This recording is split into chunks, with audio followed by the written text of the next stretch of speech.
Peraturan Perundang-undangan Kearsipan merupakan dasar hukum yang mengatur keseluruhan pengelolaan arsip di Indonesia. Aturan ini memastikan bahwa arsip diperlakukan sebagai bukti otentik dan memiliki nilai pertanggungjawaban hukum, administrasi, maupun sejarah. Prinsip kearsipan dalam undang-undang. Yang satu, keaslian. Arsip harus asli dan tidak boleh dimanipulasi. Kedua, keutuhan. Isi arsip tidak boleh berubah. Ketiga, keamanan. Arsip dilindungi dari kerusakan dan kebocoran. Yang keempat, aksesibilitas. Arsip tersedia bagi yang berwenang. Kemudian jenis arsip menurut undang-undang. Yang pertama, ada arsip dinamis yang berisi arsip aktif dan inaktif. Dan yang kedua, ada arsip statis. Lalu, jika melakukan pelanggaran terhadap pengelolaan arsip, maka akan dapat sanksi administrasi dan pidana. Yang kedua yaitu organisasi kearsipan, merupakan susunan lembaga yang mengelola arsip dari tingkat pusat hingga instansi. Hierarki organisasi kearsipan. 1. ANDRI, pembina, menetapkan pedoman, menerima arsip statis nasional. 2. LKD, mengelola arsip daerah dan menerima statis daerah. 3. Unit kearsipan atau UK, mengelola arsip dinamis inaktif. 4. Unit pengolah atau UP, pencipta arsip, memproses arsip aktif. Fungsi organisasi kearsipan. 1. Pembinaan dan pengawasan ke instansi pemerintah. 2.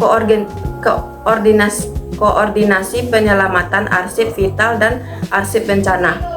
3. Pengelolaan Sistem Informasi Kearsipan Nasional atau SIKN.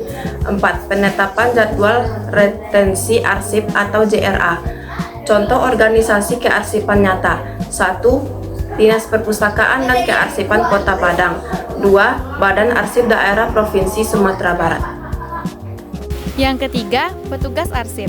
Petugas arsip atau arsivis adalah tenaga yang memiliki tanggung jawab profesional dalam pengelolaan informasi baik fisik maupun digital. Peran ini sangat penting karena keberadaan arsip merupakan dasar pengambilan keputusan dan bukti administrasi yang valid. Peran strategis petugas arsip antara lain, yang pertama menjaga memori institusi, yang kedua mencegah kehilangan data penting, yang ketiga menghindari konflik hukum melalui bukti arsip, dan yang keempat mendukung kelancaran pelayanan publik. Selain menjalankan peran strategis tersebut, seorang arsivis juga harus memiliki kompetensi tertentu agar mampu bekerja secara efektif dan profesional. Kompetensi yang harus dimiliki yaitu mampu membuat klasifikasi arsip, mengerti regulasi dan prosedur kerja, mengoperasikan software kearsipan, dan menata arsip vital dan arsip rahasia. Di samping kompetensi tersebut, seorang petugas arsip juga wajib memegang teguh kode etik dalam menjalankan tugasnya. Ada pula kode etik untuk petugas arsip yaitu menjaga kerahasiaan isi arsip, tidak menyalahgunakan informasi, dan objektif dan profesional. Nah, yang keempat, kita masuk ke sistem dan metode penataan arsip. Sistem ini mengatur cara pengelompokan dan penetapan arsip agar mudah ditemukan kembali dan tidak menumpuk. Komponen-komponen sistem penataan itu terbagi atas 3.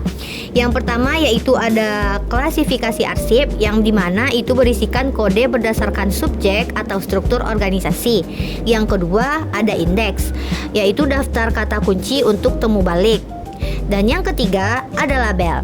Label adalah tanda pengenal pada folder, books, atau rak.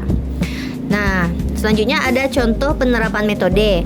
Yang pertama ada metode abjad, yaitu digunakan untuk arsip berdasarkan nama. Dan yang kedua ada metode nomor, yaitu cocok untuk digunakan surat masuk atau surat keluar. Yang keempat ada metode kronologis yang cocok untuk laporan bulanan. Dan yang keempat ada metode subjek yang digunakan pada instansi pendidikan pemerintah. Lanjut kita ke yang itu ada tujuan penataan arsip yang baik. Yang pertama yaitu mengurangi salah simpan, yang kedua mempercepat pencarian, dan yang ketiga mempermudah pemindahan ke ruang inaktif. Yang kelima adalah jadwal retensi arsip. JRA merupakan instrumen penting untuk menentukan berapa lama arsip disimpan dan tindakan apa yang dilakukan setelah retensinya habis. Proses menyusun arsip. atau JRA. Yang pertama bisa melakukan pengidentifikasian jenis kegiatan organisasi. Yang kedua, menilai nilai guna arsip. Yang ketiga, menentukan retensi aktif dan inaktif. Yang keempat, mengusulkan ke ANRI atau LKD untuk disahkan. Nasib akhir arsip berdasarkan JRA. Yang pertama, dimusnahkan, tidak memiliki nilai guna lagi. Yang kedua, permanen, disimpan sepanjang masa. Dan yang terakhir, diserahkan ke ANRI atau LKD menjadi arsip statis. Ada pula arsip yang tidak boleh dimusnahkan, yaitu yang pertama arsip vital, yang kedua arsip kepegawaian tertentu, yang ketiga arsip kasus hukum, dan yang terakhir arsip keuangan yang belum diaudit.